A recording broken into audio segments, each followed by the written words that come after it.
வணக்கம். மலரட்டும் வசந்தம் என்ற இந்த நிகழ்ச்சிக்கு உங்கள் அனைவரையும் அன்போடு வரவேற்கின்றேன். அளவு கடந்த கஷ்டத்தை அனுபவிக்கிறாய் என்று வருத்தப்படாதே, உனக்காக எல்லையற்ற சந்தோஷம் காத்திருக்கு, கவலைப்படாதே என்ற இந்த சிந்தனையோடு இன்று நாம் நிகழ்ச்சிக்கு செல்லலாம். இன்று நாம் உலகின் வசந்த காலம் என்ற தலைப்பில் பார்க்க இருக்கிறோம். இதை பற்றிய விளக்கம் தருவதற்காக நம்மிடையே இணைந்துள்ளார் பிரம்மா குமாரி சகோதரி ஷோபா அவர்கள்.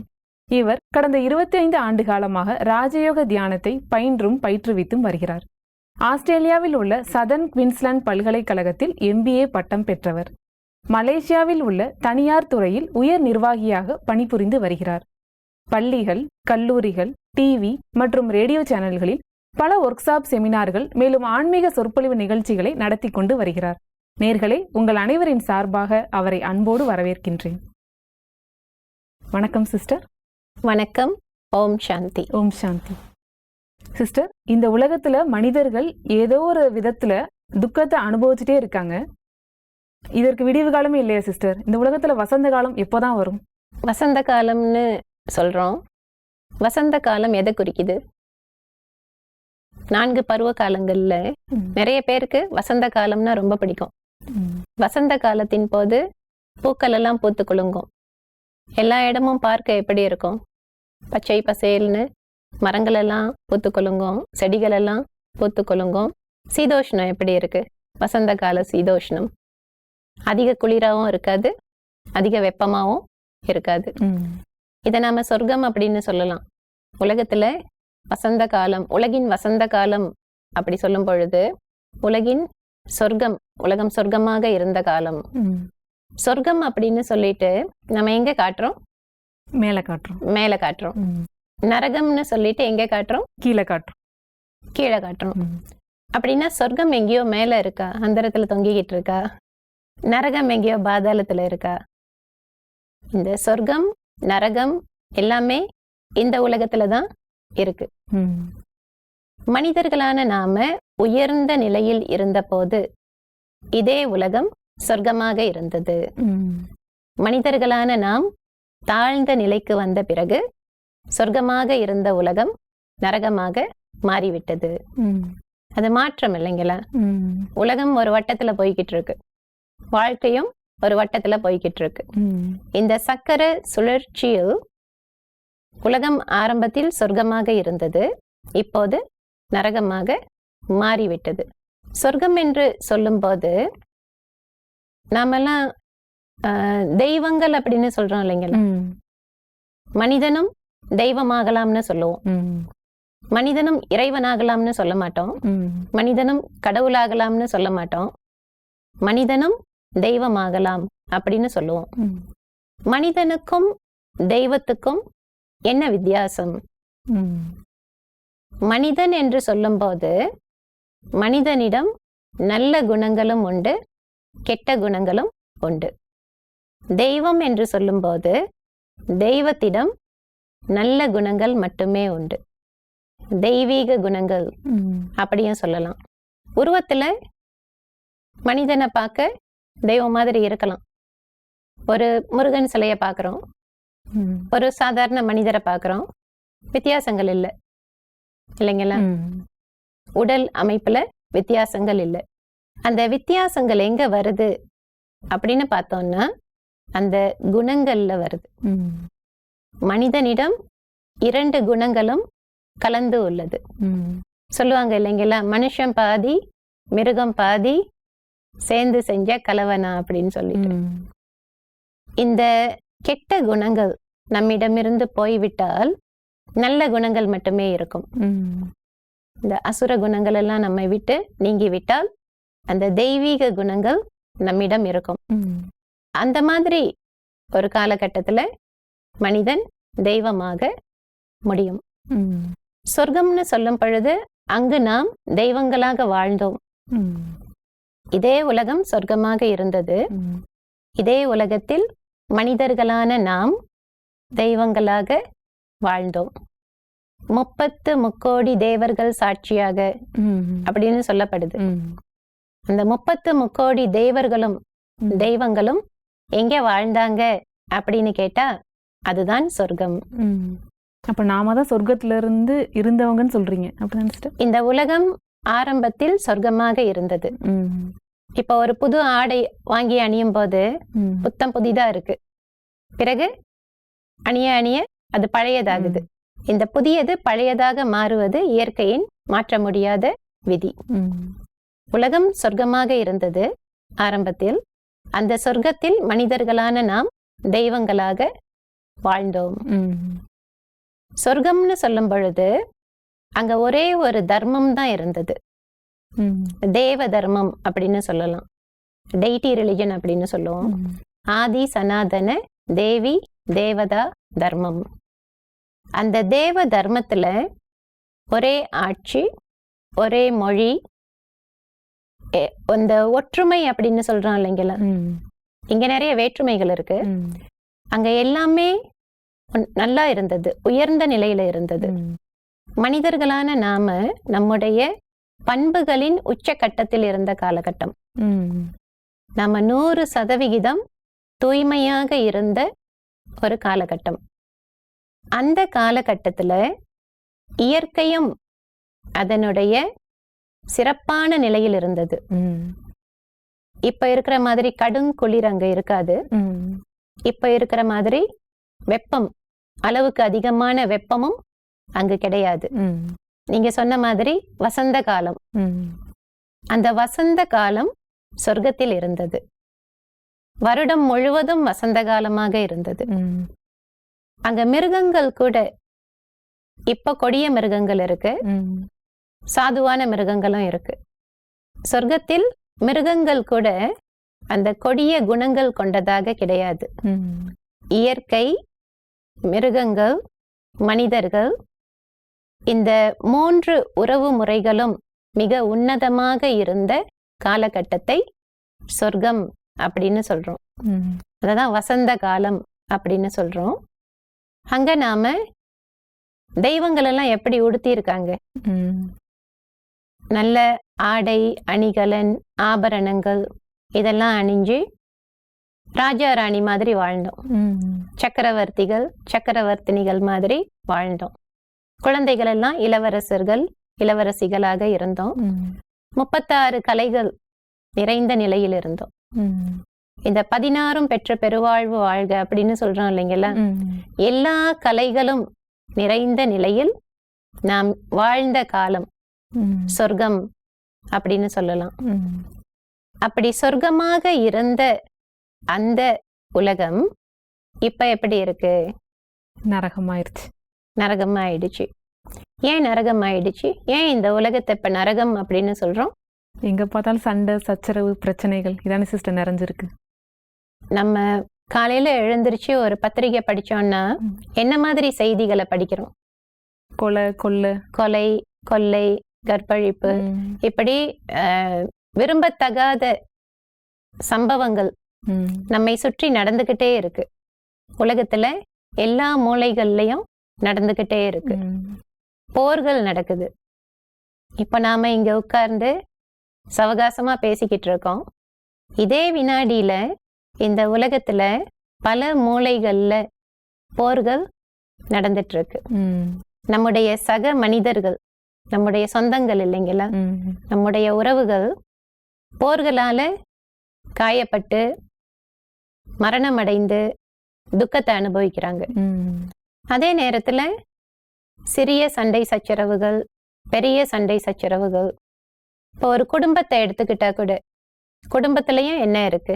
சண்டை சச்சரவுகள், நிறைய கருத்து வேறுபாடுகள். நம்மை சுற்றி பார்க்கும்போது நடக்கிறது எல்லாமே எப்படி இருக்கு? நமக்கு விரும்பத்தகாத சம்பவங்கள் அதிகமா நடக்குது.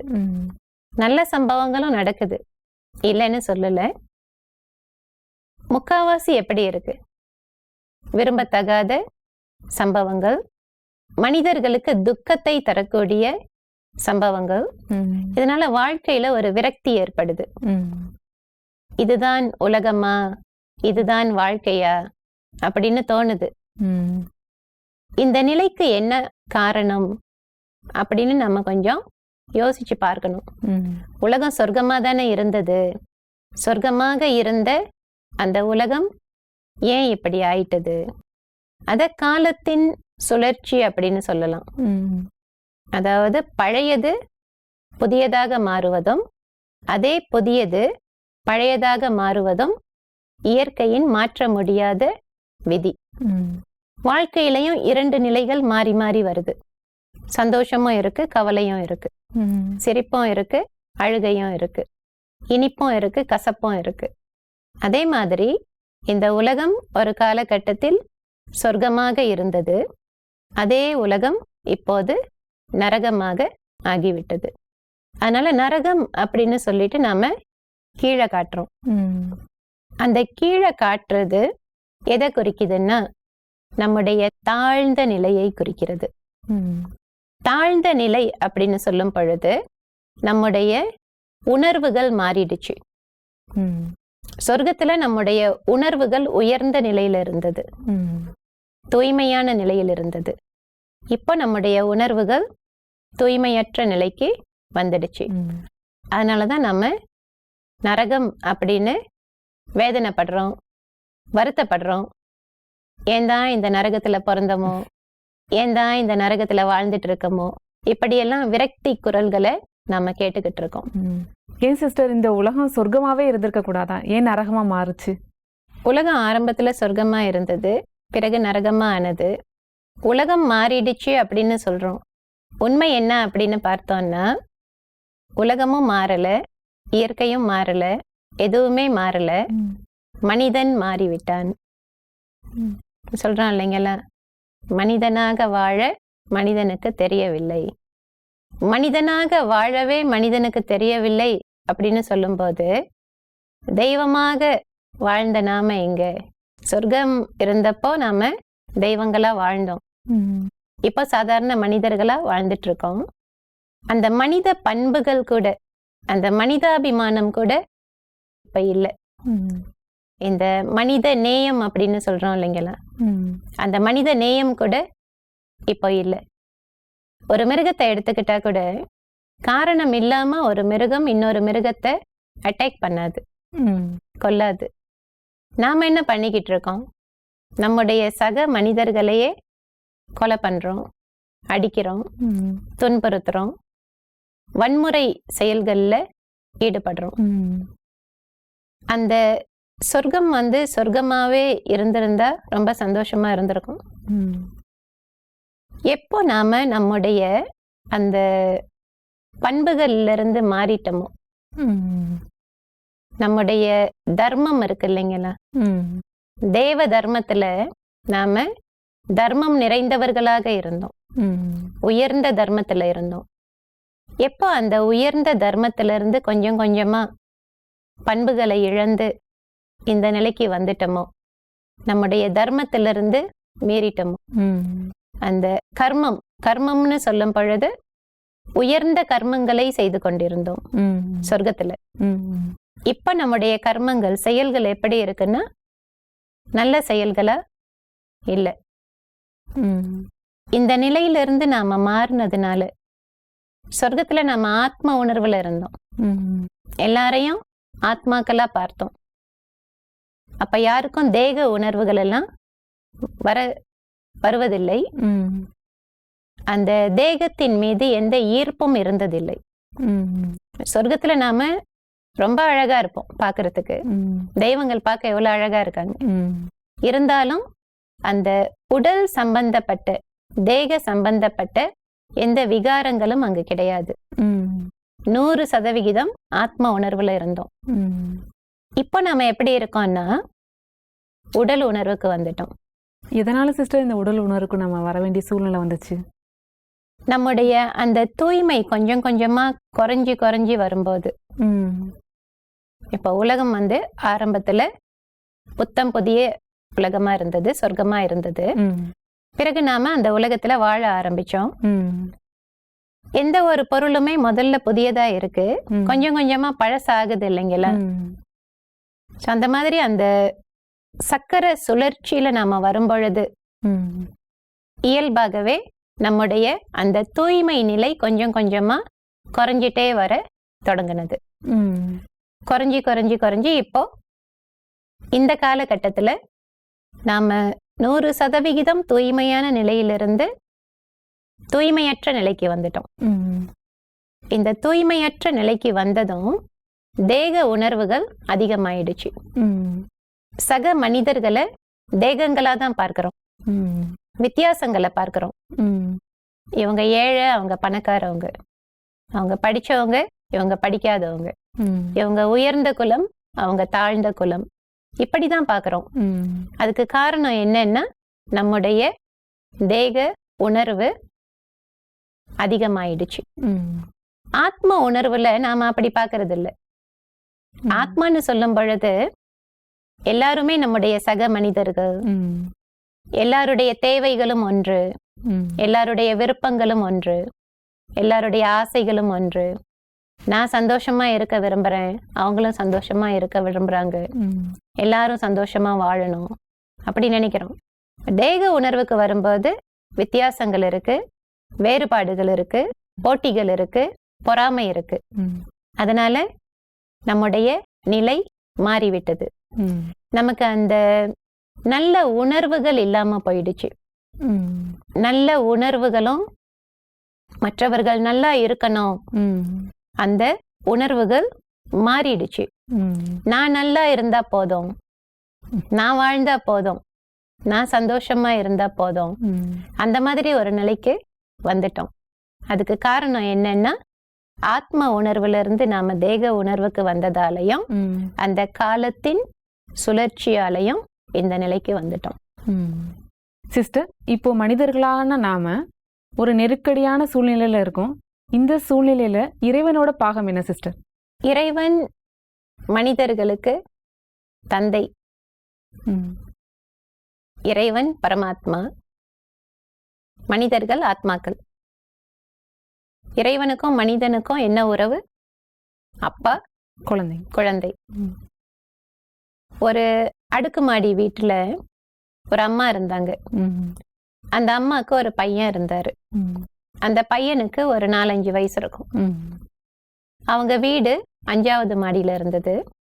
அந்த அம்மா ஒவ்வொரு நாளும் காலையில எழுந்திருச்சு அந்த சின்ன குழந்தை இல்லைங்களா, சின்ன பையன், அந்த பையனை குளிப்பாட்டி விட்டு காலை உணவு கொடுத்து, அவங்க வீட்டுல நிறைய விளையாட்டு பொருட்கள் எல்லாம் இருந்தது. அந்த விளையாட்டு பொருட்கள் எல்லாம் எடுத்து கொடுத்து, இந்தப்பா விளையாடிக்கிட்டு அப்படின்னு சொல்லிட்டு அந்த அம்மா அவங்க வேலையை செய்துட்டு இருப்பாங்க. இந்த சிறுவன் என்ன செய்வாரு, கொஞ்ச நேரம் விளையாடுவாரு. அந்த வீட்டுக்குள்ள விளையாடுற விளையாட்டு, இந்த விளையாட்டு பொருட்களை வச்சு விளையாடுவாரு. கொஞ்ச நேரத்துல கீழே இருந்து சத்தம் கேட்கும். கீழே ஒரு மைதானம் இருந்தது. அந்த மைதானத்துல நிறைய குழந்தைகள் வந்து விளையாடுற சத்தம் கேட்கும். அவர் மேல இருந்து எட்டி பார்ப்பாரு. நிறைய குழந்தைகள் அங்க விளையாடிக்கிட்டு இருப்பாங்க. அம்மாவை போய் தொந்தரவு பண்ணுவாரு. அம்மா நான் கீழே போறேன், நான் கீழே போய் விளையாட போறேன் அப்படின்னு சொல்லுவாரு. அம்மா என்ன சொல்லுவாங்க, வேணாம், கீழே போக வேணாம், அது ஆபத்தான விளையாட்டு, நீ வீட்டுக்குள்ளேயே விளையாடு அப்படின்னு சொல்றாங்க. ஆனா அந்த பையன் பிடிவாதம் படிக்கிறாரு, அழறாரு. அம்மா நான் கீழே போறேன், நான் போய் கீழே விளையாட போறேன். அப்ப அந்த அம்மா என்ன பண்றாங்க, அந்த பையனை கூட்டிட்டு கீழே வராங்க. கீழே வந்து அந்த மைதானத்துல பத்திரமா விட்டுட்டு போறாங்க. மேலே ஏறி போயிட்டாங்க. இந்த குழந்தைகள் எல்லாம் விளையாடுறத பார்த்திருக்கீங்களா? சந்தோஷமா விளையாடுவாங்க. அதே நேரத்துல என்ன பண்ணுவாங்க, சண்டையும் போடுவாங்க. முதல்ல எல்லாரும் ரொம்ப சந்தோஷமா கத்தி ஆர்ப்பாட்டம் பண்ணி விளையாடிக்கிட்டு இருக்காங்க. கொஞ்ச நேரத்துல அவங்களுக்குள்ள சண்டை வருது, ஒருத்தர் அடிக்கிறாங்க. அப்ப இந்த சிறுவன் இருக்காரு இல்லைங்களா, இவருக்கு கீழே விழுந்து காயம் பட்டுடுச்சு, அழறாரு. அவருடைய அழுகுரல் அம்மாக்கு கேக்குது. அம்மா என்ன பண்ணுவாங்க, மேல இருந்து ஓடி வராங்க. மேல இருந்து ஓடி வந்து அந்த சிறுவனை தூக்கிட்டு வீட்டுக்கு போறாங்க. சட்டையெல்லாம் அழுக்கா இருக்கு, கை கால்ல எல்லாம் ரத்தம், சிராய்ப்பு காயங்கள். அந்த அம்மா என்ன பண்றாங்க, வீட்டுக்கு கூட்டிட்டு போய் குளிப்பாட்டி புது சட்டெல்லாம் போட்டு விட்டு அந்த காயத்துக்கெல்லாம் மருந்து போட்டு உணவும் கொடுத்து படுக்க வச்சுட்டாங்க. பையன் தூங்கிட்டாரு. மறுநாள் வந்தது. மறுநாளும் அதே மாதிரி காலையில அம்மா விளையாட்டு பொருட்களை கொடுத்து விளையாட சொல்றாரு. அந்த பையன் என்ன பண்றாரு, மறுபடியும் கீழே போறாரா? திரும்பவும் கீழே சத்தம் கேட்கும்போது, ம். அம்மா நான் கீழே போக போறேன், ம். நான் போய் விளையாட போறேன் அப்படின்னு பிடிவாதம் பிடிக்கிறாரு. ம். இந்த கதையோட கருத்தை நாம பார்க்கலாம். நாம இந்த உலக நாடகத்துல ஒரு வாழ்க்கை விளையாட்டுல இருக்கோம் இல்லைங்களா? ம். லைஃப் இஸ் a கேம் அப்படின்னு சொல்லுவோம். ம். இந்த வாழ்க்கை விளையாட்டம் இப்படிதான் இருக்கு. இறைவன் நம்முடைய தந்தை அழகான சொர்க்கத்தை படைச்சு நம்மளை அனுப்பி வச்சாரு, ம். போய் சந்தோஷமா வாழுங்க அப்படின்னு. ஆனா கால சுழற்சியின் காரணமாகவும் நம்முடைய உயர்ந்த நிலையிலிருந்து நாம் தாழ்ந்த நிலைக்கு வந்ததாலையும் சொர்க்கமா இருந்த உலகத்தை இன்னைக்கு நரகமா மாத்தி வச்சுட்டு யாரை கூப்பிடுறோம்? இறைவனை கூப்பிடுறோம். கடவுளே வாங்க, என்னை காப்பாத்துங்க, ம். இந்த நரகத்திலிருந்து என்னை மீட்டு கொண்டு போங்க. ம். இந்த அழுகுரல்களை இறைவன் கேட்கிறாரு. ம். அந்த பையன் அழுதப்போ அந்த அம்மா கேட்டாங்க, அந்த அம்மாவால இருக்க முடியுமா மேல வீட்டுல? முடியாது. இறங்கி வராங்க. ம். இறங்கி வந்து பையனை கூட்டிட்டு மேல போறாங்க. ம். அதே மாதிரி இறைவனும் நம்முடைய கூக்குரல்கள், அழுகுரல்கள் இதையெல்லாம் கேட்டு தாங்க முடியாம ம். நம்மெல்லாம் குழந்தைங்க இல்லைங்களா? ம். அவரும் வராரு.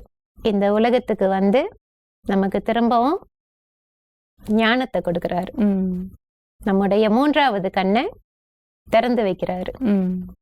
அதான் சொல்லப்படுது இல்லைங்களா? உலகில் தர்மம் மங்கிய நிலையிலும் ம். அதர்மம் ஓங்கிய நிலையிலும் ம். இருக்கும்போது ம். அதர்மத்தை அழித்து தர்மத்தை நிலைநாட்ட நான் மீண்டும் அவதாரம் செய்வேன் ம். அப்படின்னு சொல்லப்பட்டிருக்கு. ம். அந்த அவதாரம் அப்படின்னு சொல்றது மேல இருந்து கீழே இறங்கி வர்றது. ம். நம்மை மீண்டும் தூய்மையாக்கி நம்மை வீட்டுக்கு கூட்டிட்டு போக. ம். ஆத்மாவுடைய உண்மையான வீடு எது? ஆத்மலோகம். ம். திரும்பவும் அங்க கூட்டிட்டு போறதுக்காக இறைவன் வராரு. அதுதான் இறைவனுடைய பாகம். ம். இந்த உலகம், இயற்கை, மனிதர்கள், இந்த உறவு முறைகள்ல. ம். சிஸ்டர், மனிதர்களாகிய நாம் உயர்ந்த நிலையில் இருந்தபோது உலகம் சொர்க்கமாக இருந்தது, தாழ்ந்த நிலைக்கு வரும்போது இந்த உலகம் நரகமாக மாறிவிட்டது என்பதை பற்றி மிக அழகாகவும் தெளிவாகவும் எடுத்து கூறினீர்கள். இந்த நிகழ்ச்சிக்கு வந்து கலந்து கொண்டதற்கு மிக்க நன்றி. வணக்கம். நன்றி, வணக்கம்.